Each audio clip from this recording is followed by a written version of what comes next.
છે 73rd નંબરનું electoral reforms, ચૂંટણી લક્ષી સુધારાઓ. રિફોર્મ એટલે સુધારાઓ. ચૂંટણીમાં કેવા સુધારાઓ છે અથવા તો અત્યાર સુધી કેટલા સુધારા થયેલા છે અથવા કેવા સુધારાઓ કરવા જોઈએ. તો આ ટોપિક પણ મેન્સ માટે અતિ મહત્વનો છે.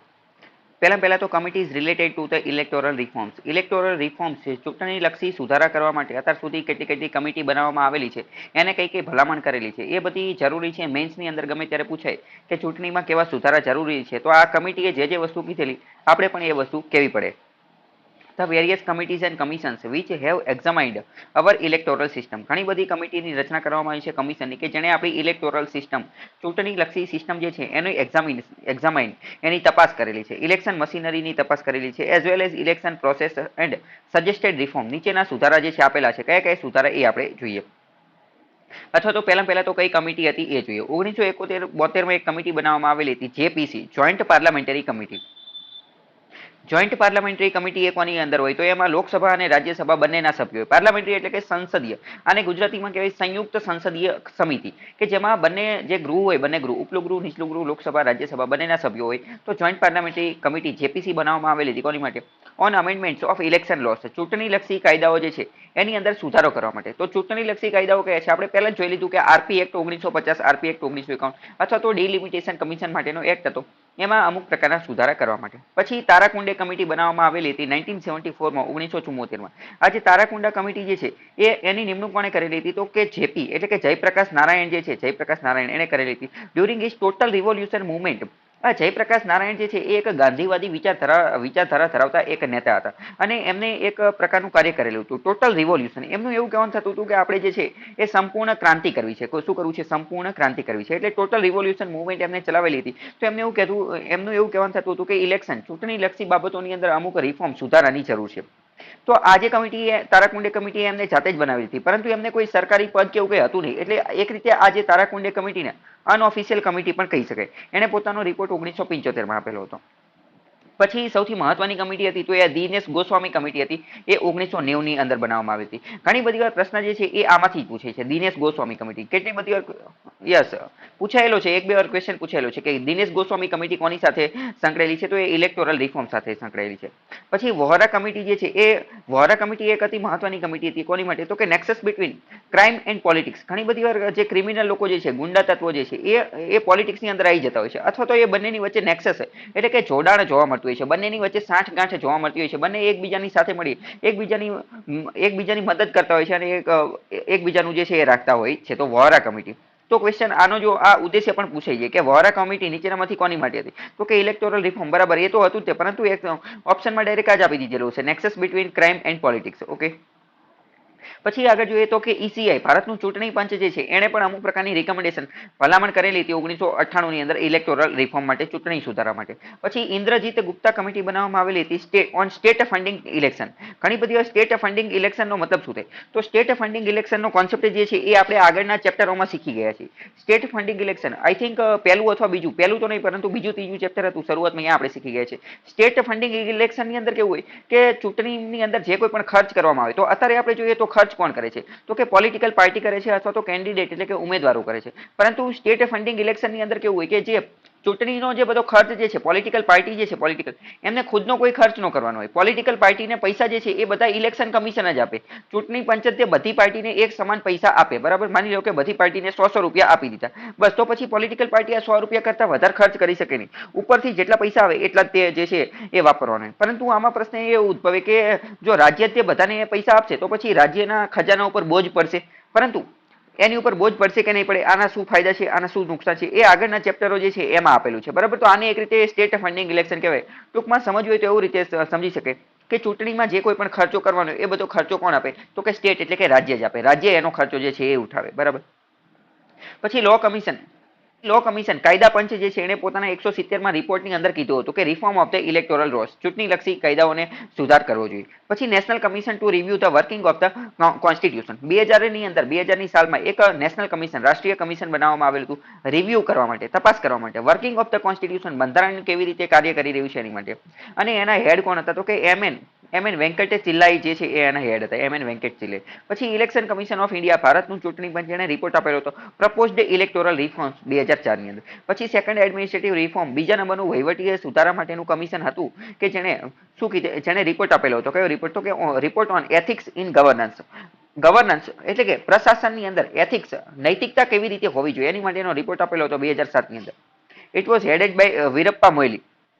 પછી આગળ જોઈએ તો કે આજે એક ટાંકા કમિટીની રચના કરવામાં આવી હતી. ટાંકા કમિટી જે છે જેને એક રીતે કોર કમિટી પણ કહેવામાં આવેલી હતી, એ 2010 માં બનાવવામાં આવી હતી. એનું મુખ્ય કાર્ય શું હતું? તો કે whole gamut of the election laws and electoral reforms, ચૂંટણી લક્ષી કાયદાઓ અને ચૂંટણી લક્ષી સુધારાઓ બાબતે જે છે ટાંકા કમિટી બનાવવામાં. પછી જે.એસ. વર્મા સમિતિ બનાવવામાં આવેલી હતી. તો કે amendment of the criminal lose.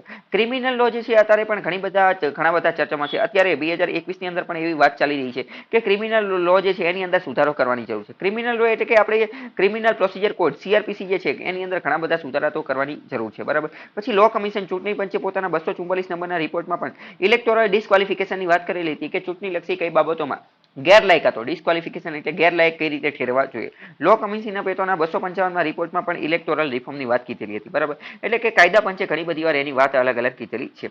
હવે ઉપરની બધી વાત જોઈએ તો બેઝડ ઓન રિકમેન્ડેશન, બધી ભલામણોના આધારે જોઈએ various reforms have been introduced. તો બધી કમિટીના આધારે જે છે અમુક પ્રકારના રિફોર્મ જે છે એ કરવામાં આવેલા છે. Election machinery and election process, this can be studied under the following four heads. ચારના આધારે આપણે એને સમજી શકીએ.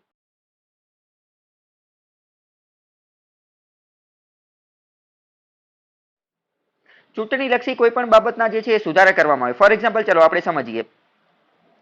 જો આપણે એક પોઈન્ટ જે છે એ સમજવાની કોશિશ કરીએ, જેમ કે આ લોકલ ગવર્મેન્ટ જે છે, લોકલ ગવર્મેન્ટ એટલે કે પંચાયતી રાજ ને નગરપાલિકા મહાનગરપાલિકા એ બધાની ઇલેક્શન થતી હોય તો એ બધા ઇલેક્શનની અંદર એક એવો નિયમ રાખેલો છે. કયો નિયમ રાખેલો છે? કે જે કોઈ પણ વ્યક્તિ જે છે એને 2 બાળક કરતા વધારે બાળક હશે, 2 બાળક કરતા વધારે બાળક હશે તો એ ઇલેક્શન કન્ડક્ટ કરી શકશે નહીં, તો એ ચૂંટણીમાં ઊભો નહીં રહી શકે, બરાબર. તો આ એક રીતે ઇલેક્ટોરલ રિફોર્મ કહેવાય. પહેલા આવું ન હતું, બરાબર. પહેલા આવું હતું નહીં. તો આને ઇલેક્ટોરલ રિફોર્મ સુધારો કર્યો. કેમ? કારણ કે આપણે પોપ્યુલેશન કંટ્રોલ મેઝર અપનાવવાના છે, વસ્તી નિયંત્રક ધારાઓને એ બધું અપનાવવાનું છે. તો આ એક રીતે સુધારો કર્યો, બરાબર. પછી હવે અત્યારે સુપ્રીમ કોર્ટે ઘણી બધી વાર ફટકાર લગાવેલી છે અને સુપ્રીમ કોર્ટે અત્યારે શું કહી દીધું કે કોઈ પણ વ્યક્તિ જે છે, કોઈ પણ અત્યારે જો હમણાં તે ફેબ્રુઆરી 2020 ની અંદર સુપ્રીમ કોર્ટે જજમેન્ટ આપ્યું હતું. શું જજમેન્ટ આપ્યું? તો સુપ્રીમ કોર્ટે એવું કીધું કે કોઈ પણ વ્યક્તિને તમે ટિકિટ આપો છો, કોઈ પણ વ્યક્તિને ટિકિટ આપો છો તો તમારે એ કહેવું પડશે કે તમે અથવા તો જ્યારે તમે ક્રિમિનલ વ્યક્તિને અથવા તો ક્રાઇમ રેકોર્ડ ધરાવતા વ્યક્તિને ટિકિટ આપો છો, એવો વ્યક્તિ કે જે ઘણા બધા ગુનાઓની અંદર સંડોવાયેલો છે, તો પોલિટિકલ પાર્ટીએ જણાવવું પડશે કે શા માટે તમે એ જ વ્યક્તિને શા માટે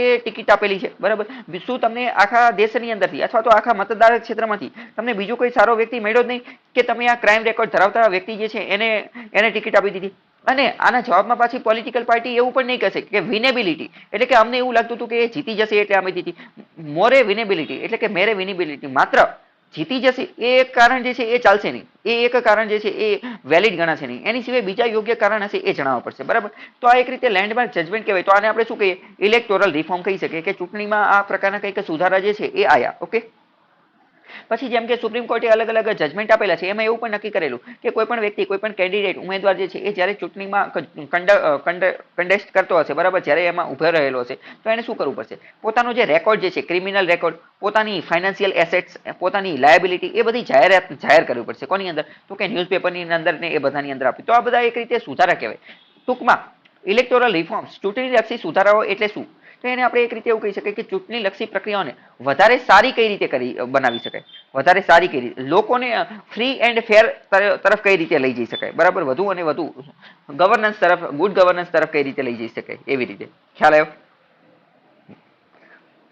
તો હવે આ ઇલેક્ટોરલ રિફોર્મને આપણે 4 ભાગોની અંદર વહેંચી શકીએ છીએ. આ 4 ભાગો કયા છે? પહેલા તો એવા ચૂંટણી લક્ષી સુધારા કે જે 1996 પહેલા થયેલા હતા, એટલે કે ઇલેક્ટોરલ રિફોર્મ બિફોર 1996. પછી ઇલેક્ટોરલ રિફોર્મ ઓફ 1996, 1996 માં જે થયેલા એ, અને ઇલેક્ટોરલ રિફોર્મ આફ્ટર 1996. 3 તો એ થઈ ગયા, એક તો 1996 પહેલા, એક 1996 પછી અને એક 1996 માં જે થયા એ. અને બીજા એક ઇલેક્ટોરલ રિફોર્મ સિન્સ 2010 થી તે અત્યાર સુધીમાં જે થયા એ, બરાબર.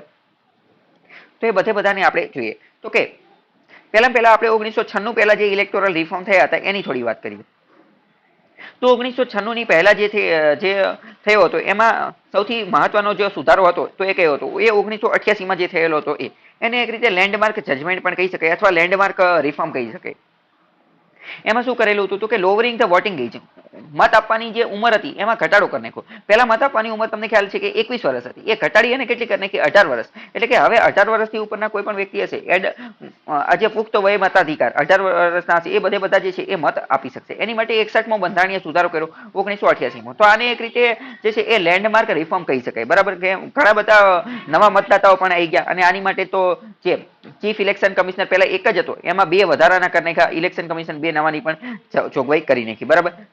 This was done in order to provide to the unrepresented youth of the country an opportunity to express their feelings and help them become a part of political process. શા માટે આવું કર્યું? તો એની પાછળનું કારણ પણ અહીંયા એવું આપેલું છે કે યંગ યુથ લોકો જે છે, ભારતની અંદર યુવાનોનું પ્રમાણ વધુ છે, તો યુવાનો જે છે એમને પણ પોલિટિકલ પ્રોસેસની અંદર રાજનીતિની પ્રક્રિયાની અંદર ભાગ લઈ શકે અને પોતાનો જે મત આપવાનો અનમોલ અધિકાર જે છે એનો ઉપયોગ કરી શકે, એની માટે આ કાર્ય કરેલું હતું. બીજો શું કહી શકાય? બીજો રિફોર્મ તો કે ડેપ્યુટેશન ટુ ઇલેક્શન કમિશન 1988 ની અંદર આ provision was made that the officer and the staff engaged in preparation, revision and correction of electoral rules for election are deemed to be on deputation to election commission for the period of such employment. એટલે કે જે કોઈ પણ વ્યક્તિ જે છે, જે કોઈ પણ વ્યક્તિ એ એન્ગેજ્ડ સંકળાયેલો છે, કોની અંદર સંકળાયેલો છે? તો કે પ્રિપેરેશન, રિવિઝન અને correction of the electoral Rolls. મતદાર યાદી પ્રિપેર કરવામાં, એ તૈયાર કરવામાં, મતદાર યાદીનું રિવિઝન, એનું પુનઃ મૂલ્યાંકન કરવામાં, મતદાર યાદી એનું કરેક્શન, એને સાચી બનાવવામાં, આ બધાની અંદર જોડાયેલો હશે.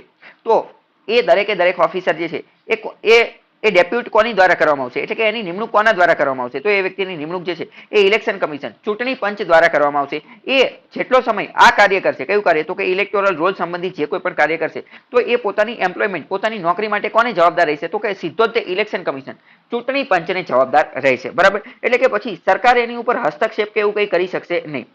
એ કોની અંતર્ગત રહેશે? તો કે ઇલેક્શન કમિશન અંતર્ગત રહેશે. These personnel during that period would be under the control, superintendence and discipline of the election commission. ટૂંકમાં કે એ કોના કંટ્રોલ અંતર્ગત હશે? તો કે ઇલેક્શન કમિશન, ચૂંટણી પંચના જે ડિસિપ્લિન, જે ધારાધોરણો, સિદ્ધાંતો અથવા તો એની જે શિસ્તની પાલનો જે છે એ આ ચૂંટણી પંચને લગતું લાગશે, બરાબર. એવું 1988માં કર્યું. પછી વાત કરીએ કે increase in number of proposers. 1988 ની અંદર જોઈએ તો the number of electors who are required to sign as proposers in nomination paper for election to Rajya Sabha and state legislative council has been increased to 10% of the electors of the constituency or 10 such electors whichever is less. This was done in order to prevent non-serious candidate from contesting frivolously. આનો મતલબ શું છે એ હવે આપણે સમજીએ. રાજ્યસભાની અંદર કોઈ વ્યક્તિ જે છે એને ઊભું રહેવું છે, અથવા સ્ટેટ લેજિસ્લેટિવ કાઉન્સિલ, રાજ્યની વિધાન પરિષદની અંદર કોઈ વ્યક્તિએ ઊભું રહેવું છે, બરાબર. કોઈ વ્યક્તિ એ નામનો વ્યક્તિ જે છે એને એવું થાય કે મારે રાજ્યસભાની અંદર ઊભું રહેવું છે. તો રાજ્યસભાની અંદર તો આપણને ખબર છે કે ઇનડાયરેક્ટ ઇલેક્શન થાય છે, તો એની અંદર મત કોને આપવાનું? તો એની અંદર તો રાજ્યસભાની અંદર જે છે એ રાજ્યસભાની અંદર કોને મત આપવાનો હોય? તો કે જે એમએલએ લોકો જે છે, એમએલએ લોકો એને મત આપવાનો, કારણ કે એ રાજ્યનું પ્રતિનિધિત્વ કરતા હોય. ગુજરાતની રાજ્યસભામાં 11 સીટ છે, તો આ 11 જણા ગુજરાતમાંથી જશે, ગુજરાતમાંથી. એટલે ગુજરાતની અલગ અલગ સીટમાંથી ચૂંટાઈને જશે, તો આ 11 જણાને મત કોણ આપશે? ગુજરાતના એમએલએ આપશે. ગુજરાતના એમએલએ કેટલા છે? તો કે 182 જણા ભેગા થઈ અને આ 11 જણાને ચૂંટશે. તો આજે 1988 ની અંદર શું નક્કી કર્યું? 1988 ની અંદર એવું નક્કી કર્યું કે જે આ રાજ્યસભા અને આ વિધાન પરિષદ આ તો ઇનડાયરેક્ટ ઇલેક્શન છે, એટલે આમાં કઈ બધાય તો મત આપવાના નથી. એટલે એવું નક્કી કર્યું કે રાજ્યસભા અને વિધાન પરિષદની અંદર જો કોઈ વ્યક્તિએ ઊભું રહેવું હશે, ઉમેદવારી નોંધાવી હશે, તો કઈ એમને ઉમેદવારી નહીં નોંધાવી શકે. એ ઉમેદવારી તો જ નોંધાવી શકશે કે જો એ ઉમેદવારી નોંધાવતો હશે ત્યારે એને જો 10% લોકો જે છે, 10% ઇલેક્ટોરલ્સ ઓફ ધ કોન્સ્ટિટ્યુઅન્સી, તે મતદાર ક્ષેત્રના 10% લોકો જે છે, 10% લોકો એને સપોર્ટ કરતા હશે ને તો જ તે એ જે છે એ પોતાની ઉમેદવારી નોંધાવી શકશે, બાકી નોંધાવી શકશે નહીં. કાં તો 10% અથવા તો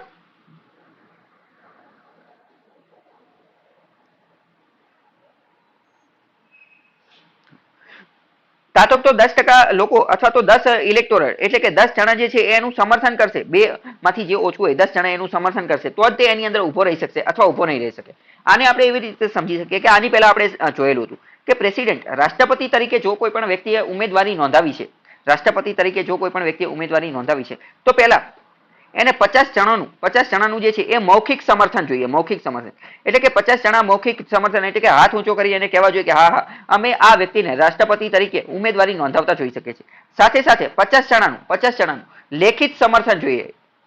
રિટર્ન એને રિકમેન્ડેશન જોઈએ, લેખિતમાં પણ કહેવા જોઈએ. ત્યારે મેં તમને એવું કીધું હતું કે રાષ્ટ્રપતિ 50-50 50-50 ની મેચ રમે છે, વન ડે મેચ, અને જો વાઇસ પ્રેસિડેન્ટ તરીકે કોઈ ઉમેદવારી નોંધાવી છે તો એને શું જોઈએ, 20 જણાનું મૌખિક સમર્થન જોઈએ અને 20 જણાનું જે છે એ લેખિત સમર્થન જોઈએ. તો બસ એવી જ રીતે તો પ્રેસિડેન્ટ અને વાઇસ પ્રેસિડેન્ટ આ બંને શું છે, આ બંનેની અંદર સામાન્ય લોકોએ મત નથી આપવાનો હતો. આમાં ઇનડાયરેક્ટ ઇલેક્શન હોય છે, અન્ય લોકોએ જ મત આપવાનો હોય છે, બરાબર. એમપી એમએલએ એ બધા જ મત દેવાનો છે. તો એવી જ રીતે રાજ્યસભા અને રાજ્યની વિધાન પરિષદ આ પણ ઇનડાયરેક્ટ ઇલેક્શન છે. આમાં પણ સામાન્ય લોકોએ મત નથી આપવાનો હોતો, પરંતુ એમએલએ લોકોએ જ મત આપવાનો હોય છે.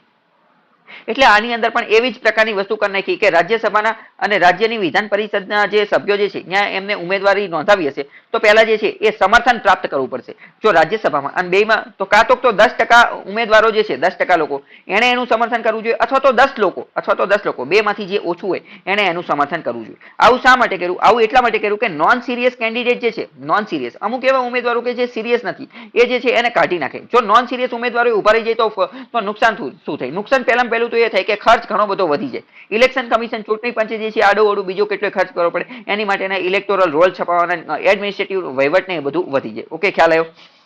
હા. શું કોઈ ક્વેશ્ચન હતો તમારો?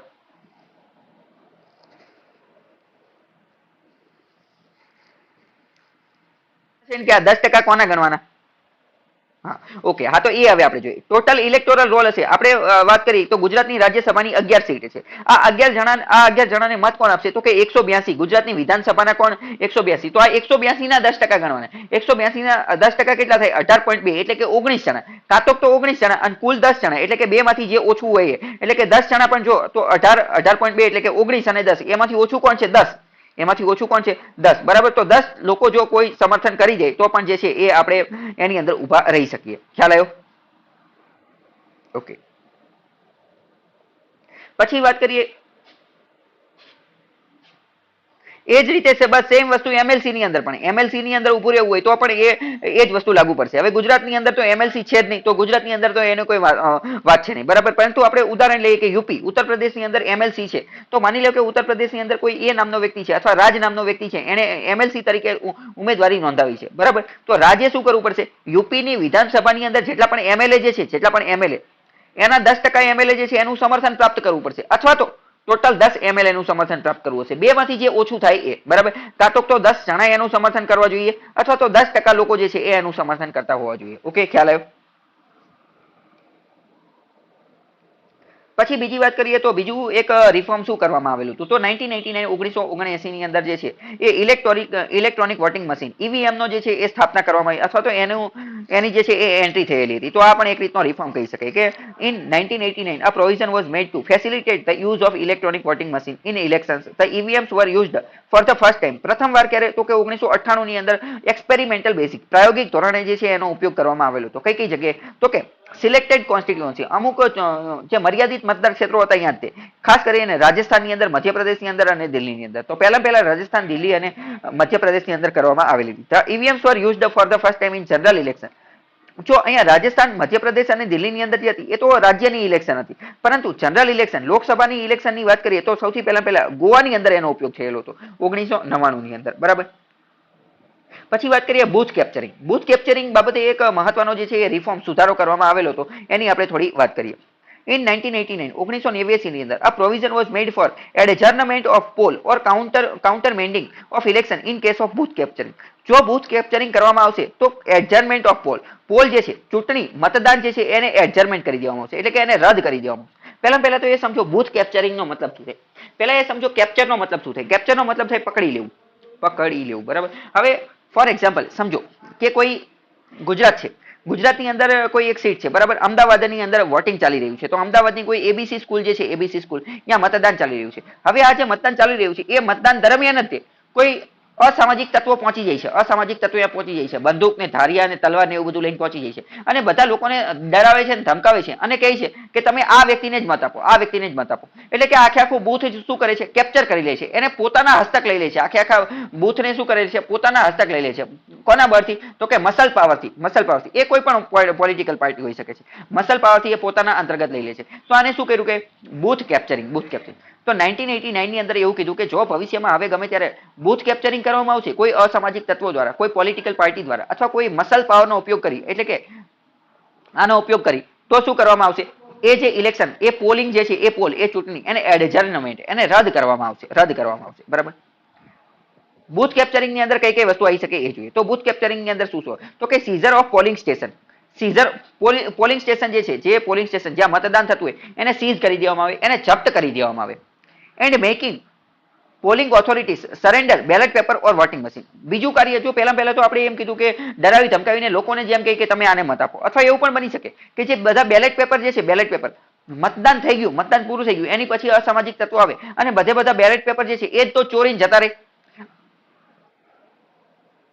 અથવા તો જેટલા પણ વોટિંગ મશીન જે છે એમને ડરાવી ધમકીને એમ કે આ જેટલા પણ વોટિંગ મશીન જે છે એ બધા તમે અમને આપી દો, બધા વોટિંગ મશીન જે છે એ જપ્ત કરી અને જતા રહે. અથવા તો taking possession of polling station and allowing only one's own supporters to exercise their franchise.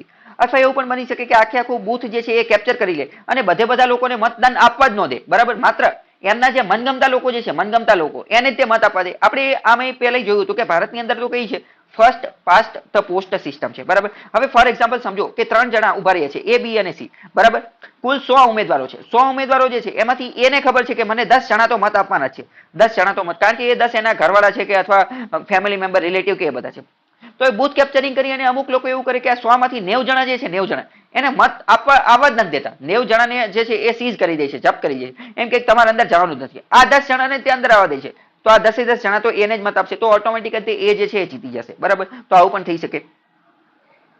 પછી threatening and preventing any electoral from going to polling station. કોઈ વ્યક્તિ જે છે મતદાન કરવા વાળે એને થ્રેટન ધમકી આપે અથવા તો એને પોલિંગ સ્ટેશનની અંદર જવાની ના પાડે. અથવા તો શું કરી શકે seizure of the place being used for counting of watts.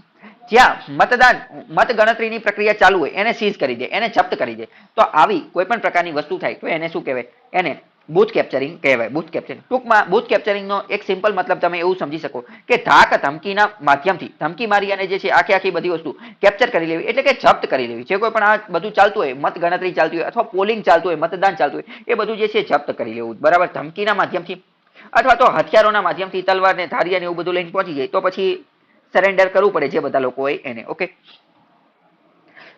તો આ જે રિફોર્મની અંદર શું કરવામાં આવ્યું, એ રિફોર્મની અંદર એવું નક્કી કરવામાં આવ્યું કે જો બૂથ કેપ્ચરિંગ કરવામાં આવશે તો એની જે ઇલેક્શન જે છે એને એડજર્નમેન્ટ કરી દેવામાં આવશે, રદ કરી દેવામાં આવશે.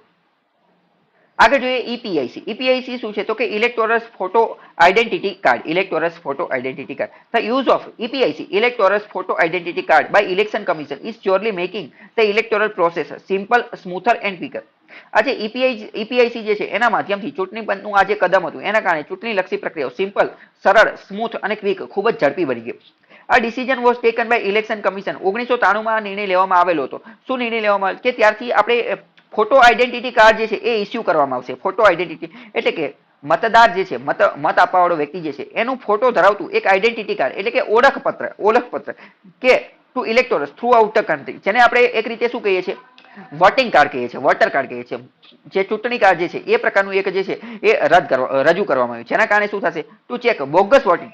કોઈ બીજા વ્યક્તિ જે છે એ આવી અને મત નો આપી જાય, એ નામનો વ્યક્તિ હોય એની બદલે કોઈ બીજો જે છે એ મત નો આપી જાય, જે ડુપ્લિકેટ મત આપતા હોય એનો આપી જાય એની માટે. And impersonation of electors at election. Impersonation નો શબ્દ પણ યાદ રાખી લો બરાબર. ઇમ્પર્સોનેશન શું છે આ તમને ઇંગ્લિશમાં પણ કામ આવી શકે છે. ઇમ્પર્સોનેશન જે છે એનો મતલબ જ એ થાય કે પોતે એવા વ્યક્તિ તરીકે જે છે એ જતાવવું કે જે વ્યક્તિ ખુદ એ છે જ નહીં. ફોર એક્ઝામ્પલ સમજો કે તમે વોટ્સએપ જે છે એ ફેક પર્સનાલિટી બરાબર. વોટ્સએપમાં ઘણા બધા છોકરાઓ જે છે એ છોકરીઓના નામે ખોટી ફેક આઈડી બનાવતો હોય છે, તો એને ઇમ્પર્સોનેશન કહેવાય. અથવા તો ઘણી બધી વાર એવું બનવામાં આવે કે વોટ્સએપની અંદર અમિતાભ બચ્ચનનો ફોટો રાખેલો હોય અને પછી કહે કે તમે કેબીસી ની અંદર લોટરી જીતી ગયા છો, તમે લોટરી લાગી ગઈ છે, તમારું સિલેક્શન થઈ ગયું છે. તો આ પણ એક રીતે શું કહેવાય ઇમ્પર્સોનેશન. ફેક પર્સનાલિટી ક્રિએટ કરવી તો એને કહેવાય ઇમ્પર્સોનેશન.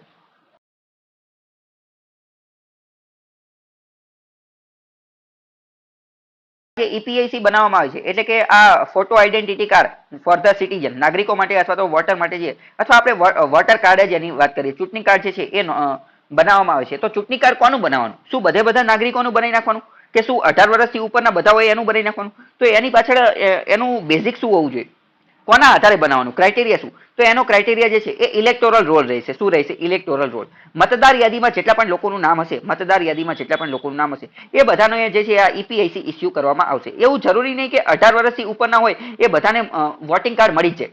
વોટિંગ કાર્ડ મળવા માટે જે છે એ 18 વર્ષથી ઉપર હોવું જરૂરી નથી.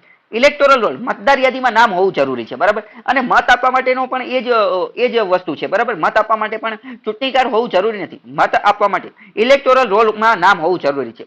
ફોર એક્ઝામ્પલ સમજો કે તમે અમદાવાદમાં રહો છો, બરાબર. હવે તમે માઇગ્રેટ થઈ ગયા છો રાજકોટની અંદર, બરાબર. હવે ચૂંટણી છે તો ચૂંટણીમાં તમે રાજકોટમાં છો તો રાજકોટની અંદર તમે કઈ મત નહીં આપી શકો. કેમ? કારણ કે તમારું તો કઈ રાજકોટની મતદાર યાદીમાં નામ હશે નહીં. રાજકોટમાં તમે જ્યાં રહેતા છો ત્યાં તમારી પાસે વોટિંગ કાર્ડ જે મતદારનું કાર્ડ જે છે વોટિંગ કાર્ડ એ તો હશે જ તે, પરંતુ તમે આ મત નહીં આપી શકો કારણ કે રાજકોટની જે ઇલેક્ટોરલ રોલ હશે ત્યાં તમારું નામ નહીં હોય. તમારું નામ તો અમદાવાદનું જે ઇલેક્ટોરલ રોલ હશે ત્યાં બોલતું હશે, બરાબર. એટલે એ પણ તમારે યાદ રાખવાનું છે. પ્રિલિમ્સની અંદર એવો ક્વેશ્ચન પૂછે છે કે મત આપવા માટે સૌથી મહત્વની વસ્તુ શું છે? સૌથી મહત્વની વસ્તુ એ છે કે ઇલેક્ટોરલ રોલની અંદર તમારું નામ હોવું જોઈએ. ઇલેક્ટોરલ રોલની અંદર તમારું યસ, હા, એ ચેન્જ પણ કરાવી શકાય. નામ જે છે એ ચેન્જ પણ કરાવી શકાય. અને ઇલેક્ટોરલ રોલમાં જો તમારું નામ હોય તો ત્યારે તમારે વોટર આઈડી કાર્ડ બતાવવું ફરજિયાત નથી. ઇલેક્ટોરલ રોલમાં તમારું નામ છે અને એ સમયે જો તમે તમારું આધાર કાર્ડ બતાવો ને તો પણ ચાલી જાય. આધાર કાર્ડ બતાવો તો પણ ચાલી જાય. ઓકે. અને the electoral rolls are normally revised every year with 1st January of the year as the qualifying date. બરાબર. દર વર્ષે જે છે એને રિવાઇઝ કરવામાં આવે છે. કોને? તો કે મતદાર યાદીને દર વર્ષે રિવાઇઝ કરવામાં આવે છે. દરેક વર્ષે 1 જાન્યુઆરીએ જે છે એને જે છે એ રિવાઇઝ કરતા હોય છે. Every Indian citizen who attain the age of 18 years or above as on that day is eligible for inclusion in the electoral roll and can apply for the same. જેવા તે 18 વર્ષ પૂરા થાય, બરાબર, ત્યારથી એ 1લી તારીખથી એ આની માટે લાયક બની જાય છે, બરાબર. જનરલી આ બધું કાર્ય જે છે એ શિક્ષકોને આપવામાં આવેલું હોય છે. શિક્ષકો જે છે એ આ મતદાર યાદીમાં બધાના નામ છે એ નોંધતા હોય છે. once he is registered in the roll, એકવાર એનું નામ ઇલેક્ટોરલ રોલ ની અંદર આવી જાય એટલે કે મતદાર યાદીની અંદર આવી જાય, he would be eligible for getting EPIC. એકવાર એનું નામ એની અંદર આવી જાય પછી એને EPIC મળી જશે. EPIC એટલે કે વોટિંગ કાર્ડ મળી જશે. The scheme of issuance the EPIC is therefore a continuous and ongoing process. આના કારણે જે EPIC ની જે સ્કીમ જે છે એક રીતે કન્ટિન્યુ કહે, હંમેશા શરૂ જ રહેશે અને ઓનગોઈંગ પ્રોસેસ જ રહેશે. કેમ કે દર વર્ષે નવા 18 વર્ષની ઉંમરવાળા વ્યક્તિઓ આવતા જ જશે, બરાબર. વસ્તી ધીમે ધીમે વધતી જશે તો દર વર્ષે નવા EPIC જે છે વોટિંગ કાર્ડ જે છે એ ઇસ્યુ કરવા જ પડશે અને એની કોઈ ટાઈમ લિમિટ પણ રહેશે નહીં.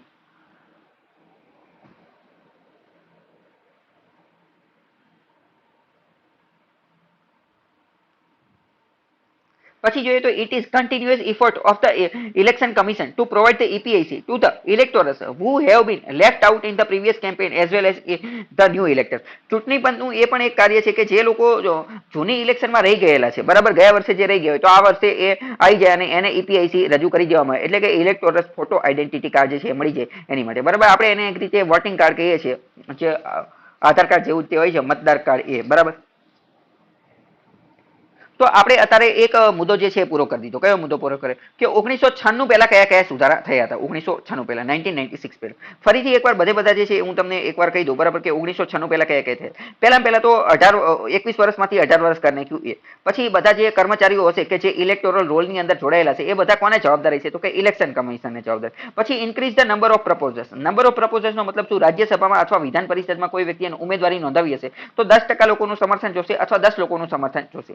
પછી ઈવીએમ ની સ્થાપના કરવામાં આવી અથવા ઈવીએમ ને લોન્ચ કરવામાં આવ્યા. પછી બૂથ કેપ્ચરિંગ જો થયેલું હશે તો એડજર્નમેન્ટ ઓફ ધ પોલને એડજર્નમેન્ટ કરી દેવામાં આવશે. પછી EPIC લોન્ચ કરવામાં આવી એટલે કે વોટિંગ કાર્ડ આપણે જેને કહીએ છીએ. આ બધું 1996 પહેલા થઈ ગયું હતું. હવે 1996 ની અંદર શું થયું એ જોઈએ. Electoral reform of 1996. તો 1990 ની અંદર National Front government headed by VP Singh. VP સિંહની સરકાર હતી, નેશનલ ફ્રન્ટ ગવર્મેન્ટ એની પાર્ટીનું નામ હતું. એણે એક કમિટીની રચના કરી, કમિટી ઓન ઇલેક્ટોરલ રિફોર્મ, અને એના ચેરમેન કોણ હતા? તો કે દિનેશ ગોસ્વામી. દિનેશ ગોસ્વામીના અંતર્ગત જે છે એને કમિટીની દિનેશ ગોસ્વામી જે છે એને એક રીતે લેન્ડમાર્ક ઘણા બધા રિકમેન્ડેશન, ઘણી બધી ભલામણ આપી હતી અને એમને જે ભલામણ આપી હતી એ ઘણી બધી ભલામણોને સ્વીકાર કરી લેવામાં આવી હતી. એટલે 1996 નું વર્ષ જે છે એ મહત્વનું છે, એ મહત્વનું છે, બરાબર. બીજા ઘણા બધા એ ભલામણ તો આપી હતી પરંતુ સ્વીકારી ન હતી. તો દિનેશ ગોસ્વામી હતા કોણ? દિનેશ ગોસ્વામી હકીકતમાં હતા લો મિનિસ્ટર. એ સમયે જે છે એ કાયદા મંત્રી હતા. The committee was asked to study the electoral system in detail and suggest measures for remedying the drawbacks within it. એટલે કે જે ડ્રોબેક્સ જે છે, ખામીઓ જે છે કોની અંદર? તો કે ચૂંટણી લક્ષી બાબતોમાં એને દૂર કરવાની વાત કરી. The committee in its report submitted 1990 ની અંદર તેણે પોતાનો રિપોર્ટ આપી દીધો અને made number of proposal on electoral. some of these કયા કયા હતા એ આપણે જોઈએ. સુધારા કયા કયા હતા એ જોઈએ. પહેલા તો listing of names of the candidate. ઉમેદવારોના નામ જે છે એનું લિસ્ટ બનાવવાનું. The candidates contesting elections are to be classified into 3 categories for the purpose of listing their names. જેટલા પણ ઉમેદવારો જે છે એમના નામનું લિસ્ટ બનાવવાનું, પરંતુ આ જે નામનું લિસ્ટ બનાવવાનું એને 3 યાદીની અંદર વહેંચવાનું, 3 વિભાગની અંદર વહેંચવાનું, 3 લિસ્ટ બનાવવાના અથવા તો 3 ગ્રુપ બનાવવાના. કયા કયા? પહેલું તો કેન્ડિડેટ્સ ઓફ રિકોગ્નાઇઝ્ડ પોલિટિકલ પાર્ટી, એવી પોલિટિકલ પાર્ટી કે જે રિકોગ્નાઇઝ્ડ છે, એટલે કે જેણે પોતાનું નામ ચૂંટણી પંચ પાસે નોંધાવેલું છે, એટલે કે નોંધણી પામેલી પોલિટિકલ પાર્ટી જે છે એના ઉમેદવારો હોય એ પેલું. બીજું, કેન્ડિડેટ્સ ઓફ રિકોગ્નાઇઝ્ડ અનરિકોગ્નાઇઝ્ડ પોલિટિકલ પાર્ટી, અમુક એવી પોલિટિકલ પાર્ટી હોય કે જે રજિસ્ટર્ડ હોય, નોંધણી પામેલી હોય, પરંતુ અનરિકોગ્નાઇઝ્ડ હોય. પહેલા તો જો સમજો, રિકોગ્નાઇઝ્ડ પોલિટિકલ પાર્ટી એટલે શું એ મેં તમને પહેલા જ કહી દીધું. રિકોગ્નાઇઝ્ડ પોલિટિકલ પાર્ટી બે જ હોય, કાં તો નેશનલ પાર્ટી હોઈ શકે અથવા સ્ટેટ પાર્ટી. નેશનલ પાર્ટી અને સ્ટેટ પાર્ટી હોય એને આપણે રિકોગ્નાઇઝ્ડ પાર્ટી કહી શકીએ. તો સ્ટેટ પાર્ટી અથવા નેશનલ પાર્ટીના જે ઉમેદવારો હોય એને પહેલા એક નંબરની યાદી હશે એની અંદર મૂકવાનું. 3 બોક્સ બનાવ્યા હતા, બરાબર? એવું સમજો કે 3 બોક્સ બનાવ્યા હતા. તો પહેલા જે છે એ રિકોગ્નાઇઝ્ડ પાર્ટી, રિકોગ્નાઇઝ્ડ એટલે કે નેશનલ અથવા સ્ટેટ પાર્ટી હોય. બીજાની અંદર શું? તો બીજા નંબરની અંદર રજિસ્ટર્ડ અનરિકોગ્નાઇઝ્ડ પોલિટિકલ પાર્ટી એટલે કે રિજિયોનલ પાર્ટી. રજિસ્ટર્ડ હોય, ચૂંટણી પંચ પાસે નોંધણી કરાવેલી હોય, પરંતુ એ જે છે એ અનરિકોગ્નાઇઝ્ડ હોય, એટલે કે સ્ટેટ કે રાજ્યની હોય નહીં, તો એને આ બીજાની અંદર મૂકવાની. અને ત્રીજું, ઇન્ડિપેન્ડન્સ કેન્ડિડેટ અથવા તો અધર કેન્ડિડેટ, જેને આપણે અપક્ષ ઉમેદવાર કહીએ છીએ, બરાબર? તો આજે 3 લિસ્ટ બનાવવાની કોશિશ કરી, 3 ગ્રુપ બનાવ્યા, 3 બોક્સ બનાવ્યા, 3 બોક્સની અંદર બધાનું લિસ્ટ બનાવવાનું. એ કોણે કીધું? એ દિનેશ ગોસ્વામીએ પહેલું કાર્ય એ કીધું હતું. પછી their names in the list of contesting candidates and in the ballot paper has to appear separately in the above order and each category these have to be arranged in the alphabetical order. આ બધાના નામ કેવી રીતે ગોઠવવામાં આવશે? તો કે alphabetical order, એટલે કે ABCD ના આધારે, મૂળાક્ષરોના આધારે. અને આ જ ક્રમમાં આ બધા જે છે બેલેટ પેપરની અંદર અથવા તો જે અત્યારે તો EVM આવી ગયા છે, તો EVM ની અંદર પણ આ જ આધારે જે છે એ એમના ઉમેદવારોના નામ જે છે આપવામાં આવશે. પોલિટિકલ પાર્ટી હોય તો એની સામે એનું નામ, નોન પોલિટિકલ પાર્ટી હોય તો એનું નામ, અને અપક્ષ હોય તો એનું સિમ્બોલને એ રીતે આપવાનું. પછી જોઈએ disqualification for insulting the national honour act. National honour act છે. નેશનલ એટલે રાષ્ટ્રીય, ઓનર એટલે કે સન્માન કરવું. રાષ્ટ્રીય અમુક રાષ્ટ્રને ગૌરવ પહોંચાડતી અમુક વસ્તુઓ છે, રાષ્ટ્રનું અમુક રીતે સન્માન કરવું ખૂબ જરૂરી છે. જો કોઈ વ્યક્તિ હશે એ એનું ઇન્સલ્ટ કરી નાખશે, રાષ્ટ્રીય રીતે ઓનર, રાષ્ટ્રને ગૌરવ આપતી અમુક બાબતો જે છે એનું ઇન્સલ્ટ કરશે, તો એ ડિસ્ક્વાલિફાઈ બની જશે, એ ચૂંટણી લડવા માટે ગેરલાયક ઠરશે. એવું કોણે કીધું? એવું પણ દિનેશ ગોસ્વામીએ જ કીધું કે અ પર્સન હુ ઇઝ કન્વિક્ટેડ, એવો વ્યક્તિ કે જે કન્વિક્ટ થઈ જશે, આરોપી સાબિત થઈ જશે, અપરાધી સાબિત થઈ જશે, for the following offences under the prevention of insult to national honour act. 1971 નો કાયદો હતો, prevention of insult to national honour act. એના અંતર્ગત જો એ અપરાધી સાબિત થઈ જશે, એને જો સજા મળી જશે, તો એ ડિસ્ક્વાલિફાઈ થઈ જશે, રદ થઈ જશે to contest election in the election of parliament and state lead. પરંતુ શું આજે રદ થઈ જશે, એ વ્યક્તિ ચૂંટણી નહીં લડી શકે? તો ક્યાં સુધી? શું આખું જીવન નહીં લડી શકે? તો કે ના, આખું જીવન નહીં, પરંતુ 6 વર્ષ સુધી જે છે એ ચૂંટણી નહીં લડી શકે. અહીંયા બીજી વસ્તુ પણ હું તમને કહી, અત્યાર સુધી એક પણ એવો કાયદો છે જ નહીં, અત્યાર સુધી એક પણ એવો કાયદો છે નહીં કે જેમાં જે છે એ લાઈફ ટાઈમ બેન મૂકવામાં આવેલું હોય. કોઈ પણ ઉમેદવાર જે છે એવો કાયદો છે જ નહીં કે જેની ઉપર આજીવન એ ચૂંટણી ન લડી શકે, એવો પ્રતિબંધ મૂકે, એવો એક પણ કાયદો છે નહીં. સુપ્રીમ કોર્ટે ઘણી બધી વાર એવું કીધું છે કે અમુક એવા ક્રિમિનલ લોકો જે છે, ક્રિમિનલ લોકો એ આજીવન ચૂંટણી ન લડી શકે ને એવું તમે કંઈક કરો, પરંતુ હજી સુધી એવો કાયદો બનેલો નથી, બરાબર?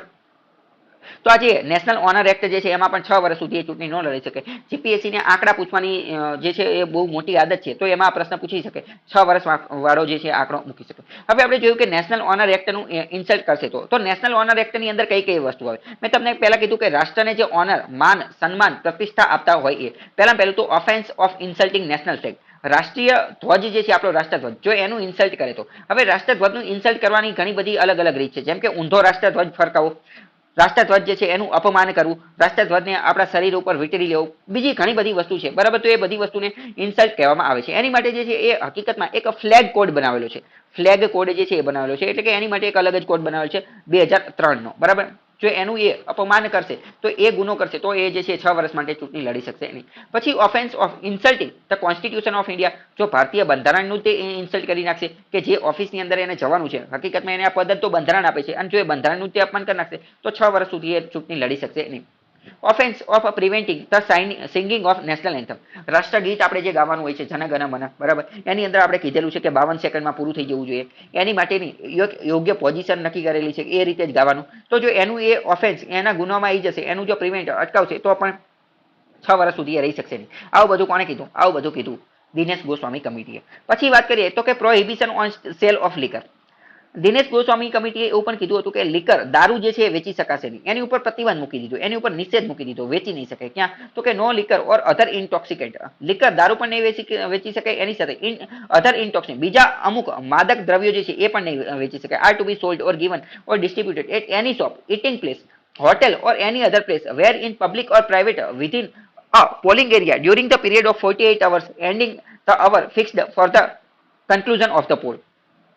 ચૂંટણી જ્યારે હશે, ચૂંટણીનો જે પોલિંગ ડે હશે, મતદાનનો દિવસ હશે, એના 48 દિવસ પહેલાથી જે છે એ ક્યાંય દારૂ અથવા આ કોઈ વસ્તુ જે છે એ વેચી શકાશે નહીં. એની 48 કલાકની લિમિટ આપેલી છે. Any person who violate this rule, એવો કોઈ પણ વ્યક્તિ કે જે આનું ઉલ્લંઘન કરે છે એને પનિશ્ડ, સજા આપવામાં આવશે. કેટલી સજા આપે? કાં તો 6 મહિનાની સજા અથવા તો 2000 નો દંડ અથવા તો બે એકારે આપી દેશે. બરાબર. પછી વાત કરીએ કે number of proposers. Number of proposers એટલે કે કેટલા વ્યક્તિઓ એને સમર્થન આપે છે. The nomination of candidate in parliament ઓર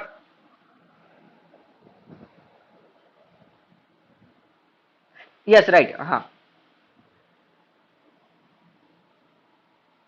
પછી જોઈએ નંબર ઓફ પ્રપોઝર્સ.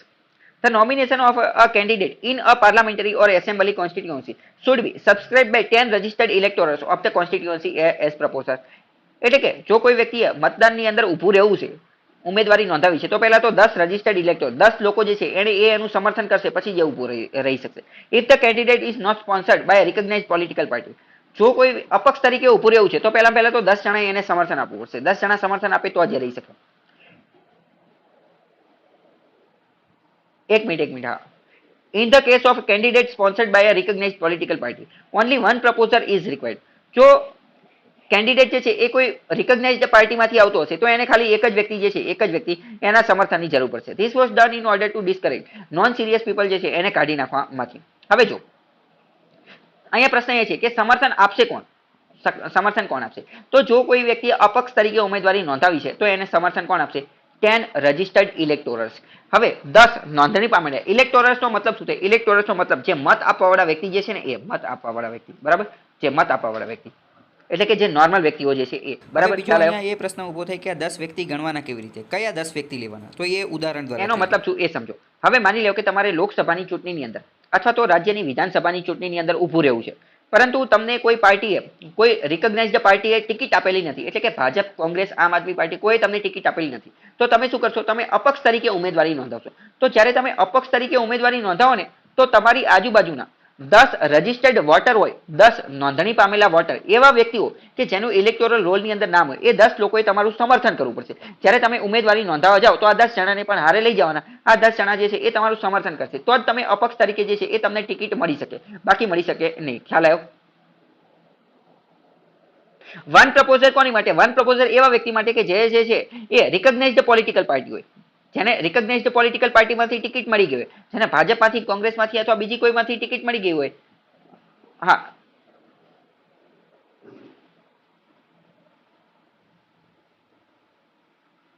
હા. અને કોઈ પોલિટિકલ પાર્ટીમાંથી ઉભો રહે તો એક વ્યક્તિ. પછી આગળ છે ડેથ ઓફ અ કેન્ડિડેટ. ઉમેદવારનું મૃત્યુ થાય તો શું કરવાનું?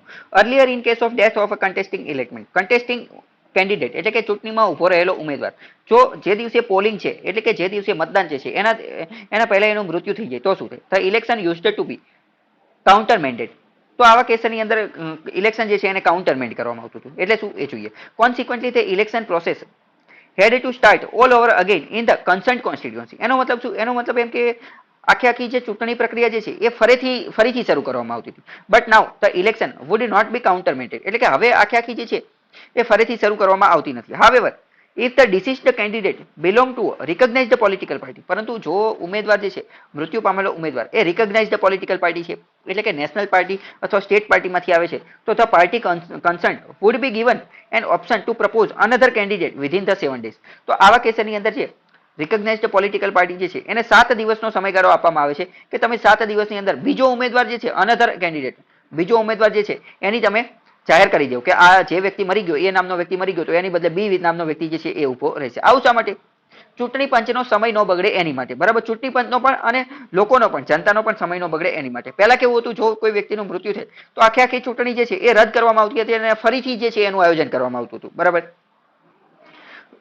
બીજી વાત કરીએ time limit for by election. By ઇલેક્શનની વાત કરીએ. Now by election are to be held within 6 month. By election જે છે એ 6 મહિનાની અંદર આયોજન કરવામાં આવે છે. જ્યારે પણ વેકેન્સી હાઉસ ગૃહની અંદર ગમે ત્યારે જે છે એ વેકેન્સી ખાલી કોઈ પણ સીટ જે છે ખાલી પડે તો 6 મહિનાની અંદર જે છે એ એનું સીટનું જે છે એ સીટ ભરી દેવામાં આવે છે. But this condition is not applicable in two cases. આની અંદર તમારે જે છે આખાની અંદર ખાલી એટલું યાદ રાખવાનું છે કે બાય ઇલેક્શન જે છે એ 6 મહિનાની અંદર કરી દેવામાં આવે. 6 મહિના ક્યારથી ગણવાની? તો કે વેકેશન ઓફ ધ સીટ્સ, જ્યારથી સીટ ખાલી પડે ત્યારથી 6 મહિના જે છે એ ગણી દેવાના. હવે આ સીટ ખાલી કઈ રીતે પડી શકે? તો ખાલી ઘણી બધી રીતે પડી શકે. માની લો કે કોઈ વ્યક્તિ જે છે એમપી એમએલએ એનું મૃત્યુ થઈ જાય, અથવા તો કોઈ વ્યક્તિ જે છે એ ગેરલાયક ઠરી જાય, અથવા તો એ વ્યક્તિ જે છે એને સસ્પેન્ડ કરી દેવામાં આવે. તો ઘણા બધા કારણ હોઈ શકે, બરાબર. તો એની જ્યારથી સીટ ખાલી પડે ત્યારથી એ ગણી લેવાનું. પરંતુ આ જે વેકેશન આ જે છ મહિનાની વસ્તુ જે છે એ લાગુ પડતી નથી. કોની અંદર નથી લાગુ પડતી એ જોયું. તો કે where the remainder of the term of the member whose vacancy is to be filled less than 1 year. એટલે કે માની લો કે 1 વર્ષનો સમય જ બાકી રહ્યો હોય, 1 વર્ષનો સમય જ બાકી રહ્યો તો પછી એને ભરવામાં આવતી નથી. પછી બીજી વાત કરીએ, when the election commission in consultation with the central government, જ્યારે ચૂંટણી પંચ કેન્દ્ર સરકાર સાથે વાટાઘાટો કરી અને સર્ટિફાઈડ એવું નક્કી કરે છે that it is difficult to hold the by election, કે બાય ઇલેક્શન જે છે એનું આયોજન કરવું એ ખૂબ જ અઘરું છે. જેમ કે કોરોના આવી ગયું હતું, બરાબર, તો આવી કોઈ વસ્તુ આવી ગઈ મહામારી કેવું કઈ, તો એવું કહી દે કે ના અત્યારે ચૂંટણી થઈ શકે એવું છે નહીં. પછી જોઈએ holiday to employees on the polling day. જે દિવસે પોલિંગ ડે હશે એટલે કે જે દિવસે મતદાનનો દિવસ હશે, જે દિવસે મતદાનનો દિવસ હશે, તો એ દિવસે જે વોટર હશે, વોટર મતદાતાઓ એ બધાને હોલિડે એટલે કે રજા આપવી પડશે. પેઇડ હોલિડે એટલે કે રજા આપવાની, પરંતુ એનો સાથે સાથે પગાર આપવાનો. ફોર એક્ઝામ્પલ માની લો કે એક વ્યક્તિ છે, રાજ નામનો વ્યક્તિ છે, બરાબર, એ માની લો કે નોકરી કરે છે, કોઈ જગ્યાએ સરકારી નોકરી કરે છે, તો એ દિવસે એ મત આપી શકે એની માટે એને રજા આપવાની અને એ રજાનો પગાર આપવાનો. એવી બધી જ જગ્યાએ કરવાનું. માની લો કે ડેઇલી વેજર્સ છે, રોજનું લાવીને રોજનું કમાતો હશે તો પણ જે છે એને રજા આપી દેવાની, રજા આપવાની અને સાથે સાથે પગાર પણ આપવાનો. જો કોઈ વ્યક્તિ, જો એનો બોસ જે છે એ મત આપવા માટે એને રજા નથી આપતો, એટલે કે આ નિયમનું ઉલ્લંઘન કરે છે, તો એને 500 રૂપિયાનો દંડ પણ થઈ શકે છે, બરાબર. એટલે જો અહીંયા જોઈએ કે the registered water employees in any trade, જો નોંધણી પામેલો મતદાતા કોઈ પણ ટ્રેડ, વેપારની અંદર, બિઝનેસની અંદર, ઇન્ડસ્ટ્રીની અંદર, ઉદ્યોગની અંદર જોડાયેલો છે, તો એને પેઇડ હોલિડે આપવી પડશે. કોની માટે? તો કે પોલિંગ ડે, મતદાનના દિવસે એ મત આપી શકે એની માટે એને રજા આપવી પડશે અને પગાર પણ આપવો પડશે. ડેઇલી વેજરને પણ આ લાગુ પડશે. સરકારી, પ્રાઇવેટ બધાને આ જે છે એ લાગુ પડશે. જો એનો બોસ આ વસ્તુ માનતો નથી તો 500 રૂપિયાનો દંડ, પનિશ્ડ, સજા આપવામાં આવશે. However this rule is not applicable. પરંતુ આ નિયમ લાગુ નહીં પડે. ક્યાં નહીં લાગુ પડે? In case of a water whose absence may cause danger or sustainable loss in respect to employment in which he is engaged. પરંતુ આ નિયમ નહીં લાગુ પડે. એટલે કે મત આપવા માટે એને રજા નહીં આપી શકે. કેવા કેસની અંદર? માની લો કે કોઈ કર્મચારી જે છે એ એવી જગ્યાએ નોકરી કરે છે કે જે જગ્યાએ નોકરી કરે છે એ જગ્યાએ જો એની એબ્સન્સ, એની ગેરહાજરી રહેશે તો લોકોને ઘણું બધું નુકસાન થશે. તો એના કારણે ડેન્જર, ખતરો ઊભો થઈ શકશે અથવા સબસ્ટેન્શિયલ લોસ થઈ શકશે. ફોર એક્ઝામ્પલ માની લો કે એક વ્યક્તિ જે છે એ કેમિકલ ઇન્ડસ્ટ્રીની અંદર કાર્ય કરે છે અને કેમિકલ ઇન્ડસ્ટ્રીની અંદર એનું જે કાર્ય જે છે એ ખૂબ જ સેન્સિટિવ છે, ખૂબ જ જે છે એ ગંભીર પ્રકારનું કાર્ય કરે છે. ત્યાંથી જો ગેસ લીક થઈ જાય તો ઘણા બધા લાખોની જાનહાનિ થઈ શકે એમ છે. અને એ એકમાત્ર એવો વ્યક્તિ કે જે એનો જાણકાર છે, બરાબર. તો પછી એ એવા કેસમાં કંઈક મારે તો હવે રજા જોઈ છે અને એના બોસને 500 રૂપિયા દંડ કરો તો એવું ચાલશે નહીં. જો એની ગેરહાજરીથી, એની એબ્સન્સથી ડેન્જર, ખતરો ઊભો થઈ શકતો હોય તો પછી એને રજા મળશે નહીં, બરાબર. પછી બીજું આગળ જોઈએ તો કે કન્ટેસ્ટન્ટ રિસ્ટ્રિક્ટેડ ટુ 2 કોન્સ્ટિટ્યુઅન્સીસ. મતદાર, કોઈ પણ વ્યક્તિ ઉમેદવાર હશે, કેન્ડિડેટ એટલે કે ઉમેદવાર, એને 1 કરતાં વધારે સીટ અથવા તો 2 કરતાં વધારે મતદાર ક્ષેત્રમાંથી ઊભું રહેવું હશે તો વધુમાં વધુ કોઈ પણ ઉમેદવાર જે છે એ વધુમાં વધુ 2 મતદાર ક્ષેત્રમાંથી ઊભો રહી શકશે. એટલે કે 2 સીટ ઉપર ઊભો રહી શકશે, પરંતુ 2 થી વધુ સીટ ઉપર ઊભો રહી શકશે નહીં. અહીંયા જોઈએ તો કે આ candidate would not be eligible to contest from more than 2 parliamentary or assembly constituencies at general election or the by election. એટલે કે કોઈ પણ જનરલ ઇલેક્શન હશે, એટલે કે લોકસભાની ચૂંટણી હશે અથવા તો વિધાનસભાની ચૂંટણી હશે અથવા તો બાય ઇલેક્શન હશે, બાય ઇલેક્શન ચૂંટણી હશે, અને આ બંને ચૂંટણી એક સાથે યોજાયેલી હશે તો એ વધુમાં વધુ 2 સીટ ઉપરથી ઊભો રહી શકશે. Contest from more than 2 seats, પરંતુ 2 કરતાં વધારે સીટ ઉપરથી એ ઊભો રહી શકશે નહીં, બરાબર. એટલે કે આપણે જોઈએ તો નરેન્દ્ર મોદી જે છે એ 2 સીટ ઉપરથી ઊભા રહ્યા હતા, એક તો વડોદરા અને એક તો વારાણસી. વડોદરા અને વારાણસી ઉપરથી ઊભા રહ્યા હતા, બરાબર. તો અહીંયા એવું કીધું છે કે આ candidate would not be eligible to contest from more than 2 seats. 2 seat ઉપર ઊભો રહી શકશે, પરંતુ 2 કરતાં વધારે સીટ ઉપર એ એક સાથે ઊભો રહી શકશે નહીં, બરાબર. એટલે કે વડોદરા અને વારાણસી ઊભા રહી ગયા, પરંતુ હારે માની લો કે કેરળની અહીં એકાદી સીટમાં ઊભા રહી ગયા તો ચાલે તે નહીં. કોને અનુસાર? દિનેશ ગોસ્વામી કમિટી જે છે એના અનુસાર એ યોગ્ય ગણાત નહીં, બરાબર. એટલે કે વધુમાં વધુ 2 સીટ ઉપર એક સાથે જે છે એ કન્ટેસ્ટ ચૂંટણી લડી શકાય છે. Similar restrictions are imposed for biennial election and by election to Rajya Sabha અને જે રાજ્યની વિધાન પરિષદ જે છે એમાં પણ સેમ આ જ નિયમ જે છે લાગુ પડશે. એટલે કે વધુમાં વધુ 2 સીટ ઉપર ઊભું રહી શકાય, 2 થી વધારે નહીં. પછી જોઈએ પ્રોહિબિશન ઓફ આર્મ્સ. એટલે કે હથિયારો ઉપર પ્રતિબંધ, હથિયારો લઈ જઈ શકાશે નહીં, હથિયાર ઉપર પ્રતિબંધ મૂકેલો છે. Entering into the neighborhood of polling station with any kind of arms is to be considered a cognizable offense. જો કોઈ વ્યક્તિ જે છે એ પોલિંગ સ્ટેશનની અંદર હથિયારો સાથે પહોંચી જશે તો કોગ્નિઝેબલ ઓફેન્સ થશે. કોગ્નિઝેબલ ઓફેન્સનો મતલબ એમ કે વોરંટ વગર એની ધરપકડ થઈ શકશે. Such an act is punishable with imprisonment, અને 2 વર્ષની સજા અથવા દંડ અને બંને થઈ શકશે. Further the arms found in possession to the offender are to be confiscated, અને જે હથિયાર જે છે એને જપ્ત કરવામાં આવશે. એન્ડ રિલેટેડ લાયસન્સ, એનું લાયસન્સ જે છે એ પણ કેન્સલ કરી દેવામાં આવશે. But this provision are not applicable to the returning officer. પરંતુ રિટર્નિંગ ઓફિસર જો હવે હથિયાર લઈને પહોંચી ગયા છે તો એને લાગુ પડશે નહીં. પ્રિસાઇડિંગ ઓફિસરને, પોલીસ ઓફિસરને અને બીજા અમુક એવા લોકો કે જે મેન્ટેન પીસ અને ઓર્ડર, કાયદો અને વ્યવસ્થાની જાળવણી માટે રાખેલા છે તો એને આ લાગુ પડશે નહીં. બરાબર. પછી effective campaigning period reduced. The minimum gap between the last date for withdrawal of the candidate and the polling date has been reduced to 20 to 40 days. પહેલા એવું હતું કે ઉમેદવારી નોંધાઈ એના 20 દિવસની અંદર જે છે એ પોતાની ઉમેદવારી પાછી ખેંચવી હોય તો ખેંચી શકે, પરંતુ પછી એ 20 દિવસનો સમયગાળો ઘટાડી અને 14 દિવસનો ઘટાડી દીધો. બરાબર, ખ્યાલ આવ્યો? તો આ બધા જે છે એ દિનેશ ગોસ્વામી કમિટી જે છે કે જેને 1996 ની અંદર રિપોર્ટ આપેલો હતો એની અંદર આ બધી વસ્તુ કહેવામાં આવેલી હતી. પરંતુ આ બધાયનું કંઈ પાલન થયેલું હતું એવું જરૂરી નથી. બરાબર, અમુક તે જે છે એને એક્સેપ્ટ કરવામાં આવેલી હતી. ઓકે.